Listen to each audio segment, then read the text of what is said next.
اعوذ باللہ السمیع العلیم من الشیطان الرجیم بسم اللہ الرحمن الرحیم الحمد للہ رب العالمین وصلی یا ربی علی محمد وآلہ الطاہرین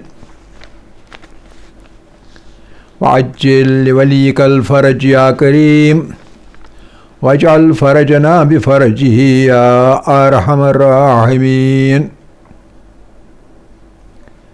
توکلت علی اللہ العظیم رب اشرح لی صدری ویسر لی امری واحلل عقدۃ من لسانی یفقہوا قولی رب یسر ولا تعسر وتمم بالخیر آمین یا رب العالمین۔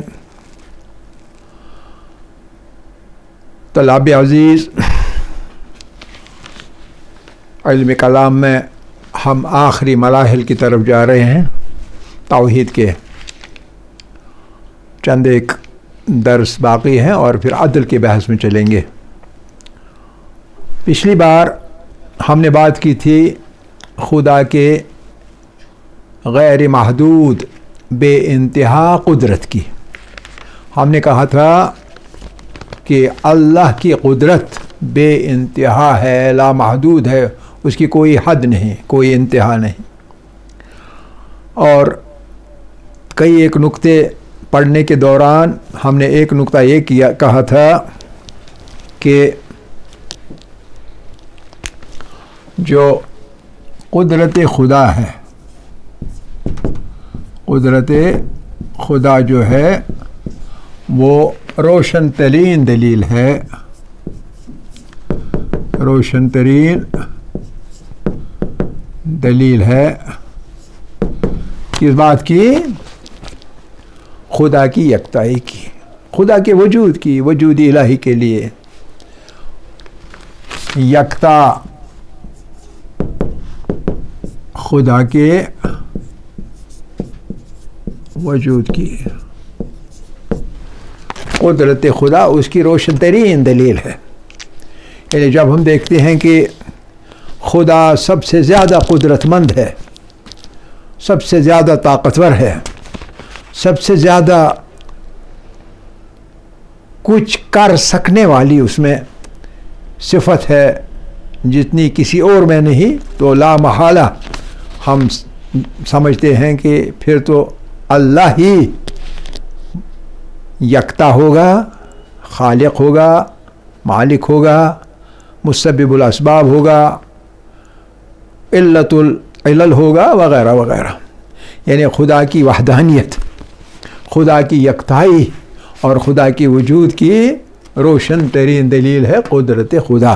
اور قدرت خدا کے بارے میں ہم نے بہت ساری مثالیں پچھلے سبق میں، پچھلے درس میں کہی تھی۔ ایک سوال اور آگے چلیں گے، اور وہ سوال یہ ہے کہ قدرت خدا کی روشن دلیل کیا ہے؟ قدرت خدا کی روشن دلیل کیا ہے؟ روشن دلیل یعنی زبردست دلیل، ایسی دلیل جہاں کی اور دلیلوں کی ضرورت نہیں پڑے گی۔ تو جب ہم کائنات پہ نظر ڈالتے ہیں، فطرت پر نظر ڈالتے ہیں، فطرت کے مظاہر جو ہیں، فطرت میں سے جو کچھ آپ دیکھ رہے ہیں، فطرت کے جو مظاہر فطرت ہیں، فطرت کی مختلف فینومینن جو ہے وہ، اور اس میں موجود رنگا رنگی، خوش نمائی، طرح طرح کے موجودات، مختلف قسم کے موجودات، یہ چیز قدرت الہی کی روشن دلیل ہے۔ گویا مظاہر فطرت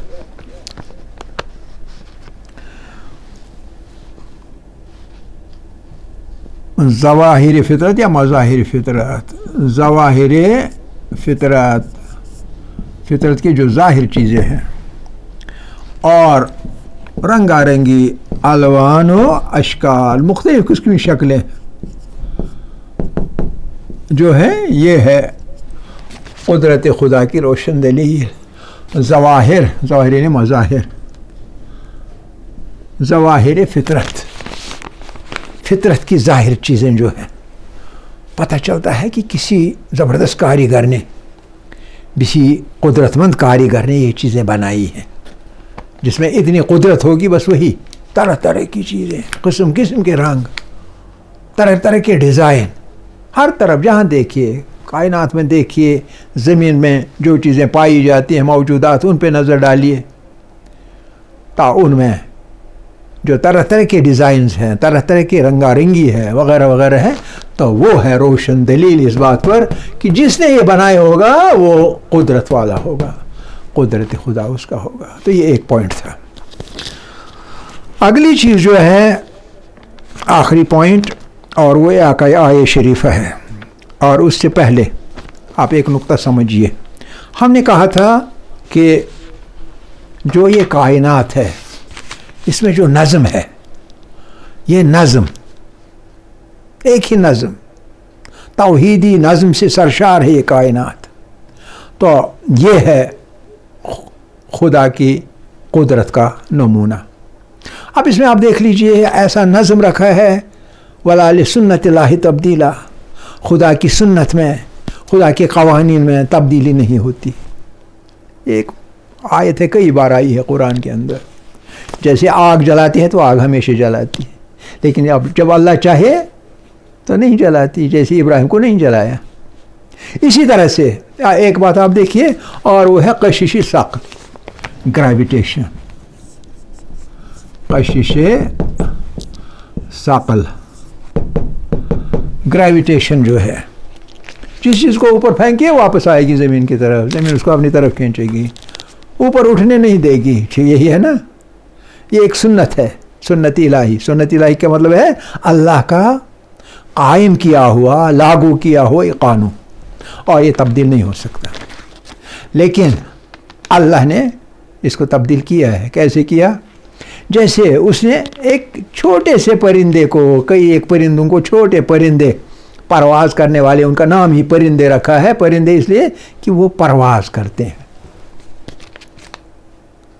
پاؤ، 1.5 پاؤ، 2 پاؤ کے پرندے ہیں، اور وہ اس کشش ثقل کا مقابلہ کرتے ہیں۔ کشش ثقل کا مقابلہ کر کے وہ زمین کی طرف گرتے نہیں، بلکہ اڑتے ہیں، اوپر اٹھتے ہیں، بازو پھیلاتے ہیں اور پھڑ پھڑاتے ہیں اپنے بازو، اور اڑتے ہیں، اوپر جاتے ہیں فضاؤں کے اندر، اور فضاؤں کے اندر پھڑ پھڑا کے اپنے بازو، اپنے پر پھڑ پھڑا کے پرواز کرتے رہتے ہیں۔ ٹھیک ہے نا؟ یہ کیسے؟ یہ اس لیے کیونکہ وہ جو پرواز کرنے والے پرندے ہیں، پرواز کرنے والے پرندے، ان پرندوں کو طاقت دی ہے اللہ نے، ان میں سسٹم ایسا بنایا ہے کہ یہ اس طاقت کی وجہ سے کشش ثقل کا شکار نہیں ہوتے، کشش ثقل کا مقابلہ کرتے۔ اور اس کے لیے قرآن میں آیت ہے، علم یرو، علم یرو، یہاں لکھتے ہیں، علم یرو، کیا نہیں دیکھتے ہیں، الی الطائر، پرندوں کی طرف، طائر، الی الطائر، کیا پرندوں کی طرف نہیں دیکھتے ہیں، مسخرات، جو کہ مسخر کیے ہوئے ہیں کہ کشش ثقل کے مقابلہ کرنے کے لیے، فی جو السماء، جاؤ، آسمان کے خلاؤں میں، جاؤ یعنی خلا، جاؤ، منہ کا جو ہوتا، یہ جو ہے فضاؤں کا، آسمان کا جو ہے، اس میں مسخرات فی جو السماء، جو سما کو مسخر کرتے ہیں۔ تو یہ دیکھیے، ما یمسکہن، ما یمسکہن، ان کو کوئی روکنے والا نہیں ہے، الا اللہ، بغیر اللہ کے، الا اللہ، بغیر اللہ کے کوئی نہیں روکتا، کشش عقل کے مقابلہ کرتے ہیں. الا اللہ ان فی ذالک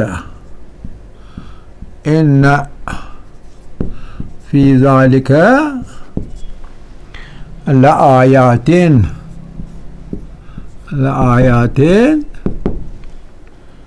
لقوم یؤمنون. لقوم کس قوم کے لیے؟ یؤمنون، جو کہ ایمان لانے والی قوم ہے. سورہ نحل کی 79ویں آیت.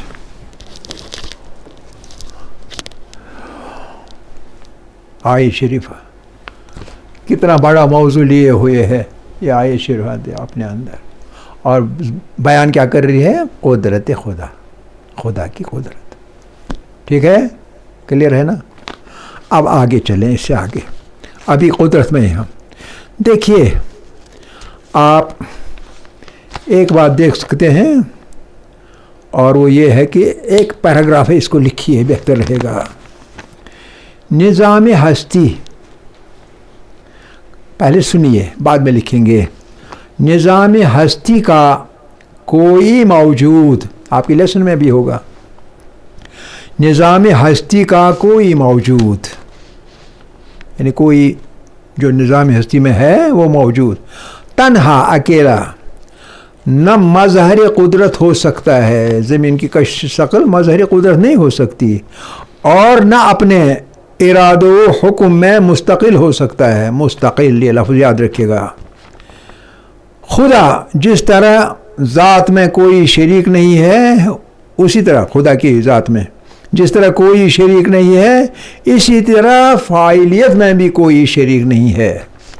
جس طرح موجودات عالم اپنی ذات میں مستقل نہیں ہے، مستقل یعنی انڈیپینڈنٹ، مستقل نہیں ہے بلکہ خدا سے وابستہ ہے، اسی طرح فاعلیت و تاثیر میں بھی مستقل نہیں ہے، بلکہ ہر فاعل و سبب اپنے وجود کی حقیقت کو خدا سے حاصل کرتا ہے، اور فاعلیت و تاثیر کو بھی، وجود کو بھی اور فاعلیت و تاثیر کو بھی، جو اسے کرنا ہے، جس چیز کا وہ فاعل ہے، وہ بھی خدا سے حاصل کرتا ہے. مشیت الہی کا تقاضا، نظام ہستی کو، یہ لاسٹ پیراگراف میں یہ بات ہے، مشیت الہی کا تقاضا نظام ہستی کو ختم کرنے کا ہوا تو موجودہ طاقتور نظام سرنگون ہو جائے گا. اس وقت یہ طاقتور نظام جو ہے یہ کچھ نہیں کر سکتا ہے، جب اللہ چاہے کہ ختم ہو جائے سب کچھ. کیوں؟ کیونکہ وجود میں بھی چیزیں جو ہے مستقل نہیں ہیں، یعنی ان کا اپنا کچھ نہیں ہے، اور فاعلیت میں بھی، یعنی وہ جو کر رہے ہیں اس میں بھی ان کا اپنا کوئی کچھ نہیں ہے، صرف اللہ کا دیا ہوا ہے. جو اللہ نے طاقت دی ہے بس اسی پر کام کر رہے ہیں. یعنی جو کچھ موجودات ہیں ان کا اپنا کچھ نہیں. جیسے ہم کچھ کر رہے ہیں، ہم چھوٹے موٹے خالق بھی بن چکے ہیں، ایجادات کر رہے ہیں، ڈسکوریز کر رہے ہیں، وغیرہ وغیرہ کر رہے ہیں. کیا اپنے طور پر کر رہے ہیں؟ نہیں. کیوں؟ کیونکہ وجود ہمارا اللہ کا بخشا ہوا. نمبر ایک، دو چیزیں. اور نمبر دو، فاعلیت، جو کچھ ہم کر رہے ہیں، آور ڈوئنگس، ہماری فاعلیت اور تاثیر، جو ہم اثر پیدا کرتے ہیں، یہ چیزیں بھی اللہ کی دی ہوئی ہیں. جب اللہ نے آپ کو پوٹینشیلٹیز دی ہیں تبھی آپ ان پوٹینشیلٹیز کو استعمال کر کے طرح طرح کی چیزیں بناتے ہیں. سمجھ رہے ہیں؟ اب یہاں ایک نقطہ آ گیا، اور وہ یہ ہے کہ فاعلیت، کام کرنا، فاعل بن جانا کسی چیز کا، وہ دو طرح کی ہوتی ہے. فاعلیت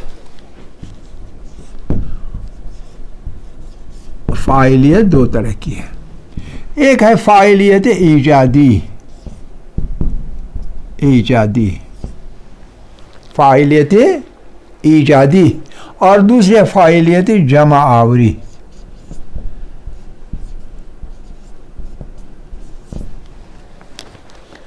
فاعلیت دو طرح کی، ایک ہے فاعلیت ایجادی اور دوسری ہے فاعلیت جمع آوری. تیسری ایک چیز ہے اور وہ جبلیت کی فاعلیت، جبلت، انسٹنکچوئل. جبلت کی فاعلیت، لیکن اس سے ہمارا تعلق یہاں نہیں ہے، کیونکہ یہ غیر انسان کے جو موجودات ہیں ان کے ساتھ تعلق رکھتا ہے. ہر موجود وہی کرتا ہے بالکل ہو بہو اسی طرح جس طرح ان کا انسٹنکٹ کہے گا، اور وہ جبلت وہ حیوانوں کے ساتھ تعلق رکھتا ہے. خاص طور پہ ہم یہاں انسانوں کے بارے میں بات کر رہے ہیں. یہ بات مثال سے سمجھ آئے گی. یہ ایجادی فاعلیت کیا ہوتی ہے اور جمع آوری کی فاعلیت کیا ہوتی ہے، اور اسے وہ نقطہ کلیئر ہوگا کہ موجودات جو ہے اپنے وجود میں اور اپنی فاعلیت میں، تاثیر میں مستقل نہیں بلکہ استقلال اللہ کی طرف سے ہے. مستقل اللہ ہے، اللہ ہی بخشتا ہے یہ سب کچھ. ایک مثال، اور وہ مثال یہ ہے، آپ کچھ بنانا چاہتے ہیں، مثال کے طور پر یہاں اس محلے میں کوئی ہسپتال نہیں، آپ ایک ہسپتال بنانا چاہیں گے. آپ کیا کریں گے؟ ایک پروجیکٹ بن گیا نا، ہسپتال بنانا. ہسپتال بنانا یہ اردو والا ہسپتال ہے. ہسپتال بنانا ہمارا پروجیکٹ ہے مثال کے طور پر. اب کیا کریں گے؟ مختلف چیزیں جمع کریں گے. تو پہلے عمارت بنائیں گے ہسپتال کی، ٹھیک ہے نا.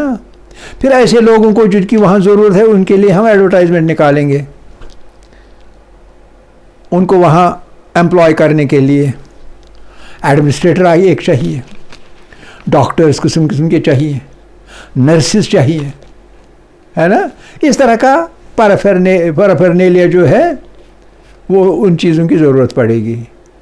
آپ کیا کریں گے؟ آپ جمع آوری کریں گے، چیزیں جمع کریں گے اور تعمیر کریں گے ایک عمارت. جیسے امام حسین ہسپتال، عمارت تعمیر ہو گئی، اس کے بعد آپ ایڈ نکالیں گے، اور ایڈ میں پھر انٹرویوز ہوں گے مختلف پوسٹ کے لیے، ہے نا، اور ان کو انٹرویو کر کے اپوائنٹ کریں گے، ٹھیک ہے.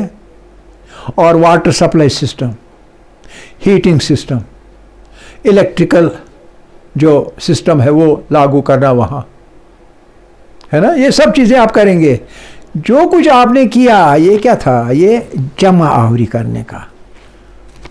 آپ کی فاعلیت ہے، آپ نے کیا، لیکن خام مواد کہاں سے لایا؟ خام مواد لایا جو موجود تھا، اس کو جمع آوری کی اس کی، ہے نا.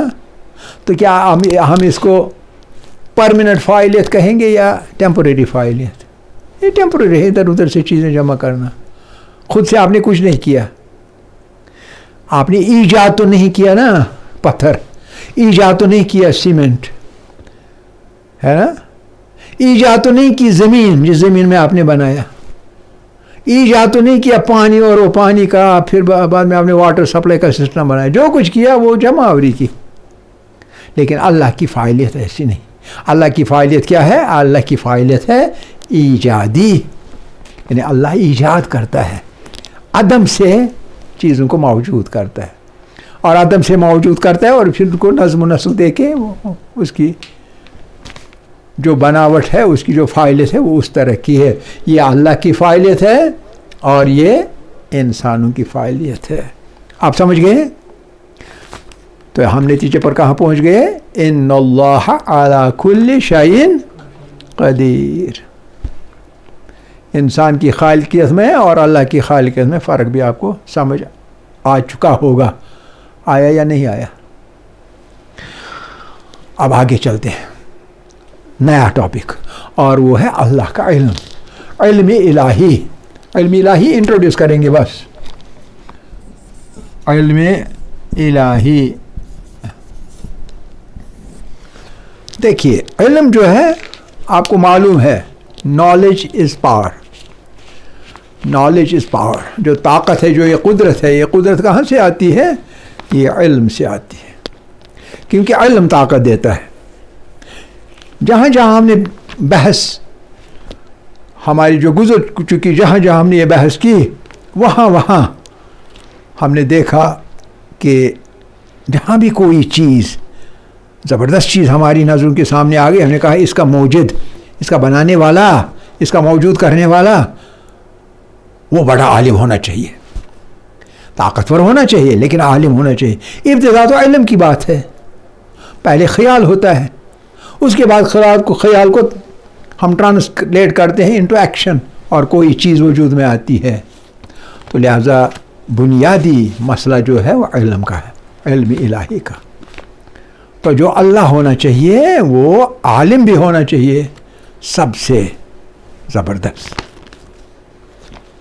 اب آپ دیکھیے اللہ کس قسم کا عالم ہے. ہم عالم ہیں، محدود ہیں، جہاں ہم رہ رہے ہیں بس اسی کا ہمیں پتہ ہے، اس کے علاوہ کچھ نہیں پتہ ہے. جہاں ہم نہیں پہنچ چکے ہیں وہاں کا ہم کو پتہ ہے ہی نہیں. اللہ کیسا ہے ہم نے بحث کی ہے، بتا دیا ہے کہ اللہ لامحدود ہے، مطلق ہے، بغیر شرط ہے. لامحدود ہونے کا مطلب یہ ہے کہ وہ ہم اسے کسی خاص مکان میں محدود نہیں کر سکتے ہیں، وہ کسی مکان میں سما نہیں سکتا کیونکہ وہ لامحدود ہے. تو جو کوئی مکان ہوگا وہاں وہ ہوگا، اور جو کوئی زمان ہوگا وہاں وہ ہوگا. یعنی زمان و مکان، جگہیں اور زمانے، یہ دو چیزیں جو ہیں، جو بھی تصور کریں گے آپ زمان، جو زمانہ بھی تصور کریں گے، گزرا ہوا، موجودہ، آنے والا، ہر وقت اللہ کا وجود ثابت ہے، اس کے بغیر نہیں ہو سکتا. اور جو مکان یعنی مقام، جس مقام کو آپ دیکھیے تو اس مقام کو آپ بغیر اللہ کے وجود کے تصور نہیں کر سکتے. کوئی مکان اور کوئی زمان اللہ کے وجود سے خالی نہیں ہے، ہر جگہ اللہ ہے. تو نتیجہ کیا نکلا؟ نتیجہ یہ نکلا کہ جہاں جہاں وہ ہے وہاں وہاں کی اس کو خبر ہے. Simple, very simple. جیسے جیومیٹری کی پروپوزیشن ہوتی نا، بالکل ویسی پروپوزیشن ہے یہ. جس زمانے میں جائیے، جس مقام پر جائیے، اللہ موجود. جب اللہ ہر جگہ موجود، ہر زمانے موجود، اس کا مطلب یہ ہے کہ اس کا علم محیط ہے ساری زیست پر، سارے زمانے پر اور پورے مکان پر. ہر جگہ، کائنات کی جو جگہ ہے وہ ہوا مقام یا مکان، اس کو خبر ہے، اس کا علم اس کے بارے میں ہے. اور جس زمانے کو دیکھیے، گزرا ہوا زمانہ ازل اور آنے والا زمانہ ابد، ہر جگہ ہر زمانے میں اس کا وجود ثابت، لہذا اس کا علم بھی ناقص نہیں ہے، مکمل ہے. زمانے کے اعتبار سے بھی مکمل ہے اور مکان کے اعتبار سے بھی مکمل ہے. انشاءاللہ بحث آگے لے جائیں گے. وآخر دعوانا الحمدللہ رب العالمین، والحمدللہ اولا وآخرا وظاہرا وباطنا.